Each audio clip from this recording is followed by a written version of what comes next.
ભરૂચ શહેરમાં આવેલ children home for ગર્લ્સમાંથી ગ્રીલનું તાળું તોડી બે સગીરાઓ રફુચક્કર થઈ જતા ચકચાર મચી જવા પામી. અંકલેશ્વર જીઆઈડીસી પોલીસ મથકમાં ગત તારીખ 20મી ઓક્ટોબરના રોજ બે સગીરાનું અપહરણ, દુષ્કર્મ તેમજ પોક્સો એક્ટ હેઠળ ફરિયાદ નોંધાઈ હતી.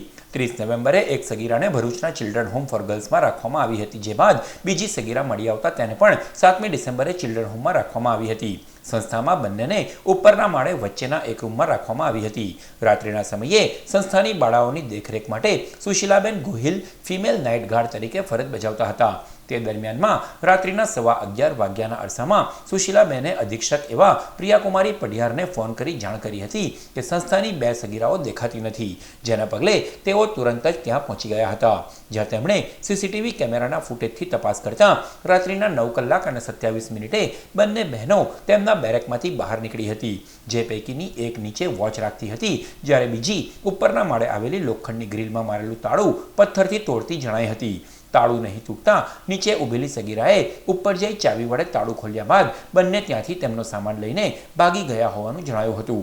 ઘટનાને પગલે ચિલ્ડ્રન ફોર ગર્લ્સ સંસ્થાના અધિક્ષક પ્રિયાકુમારી ગોહિલે ભરૂચ એ ડિવિઝન પોલીસ મથકે ફરિયાદ નોંધાવી છે. પોલીસે ગુનો નોંધી અલગ અલગ દિશામાં ટીમો બનાવી તપાસ હાથ ધરી છે.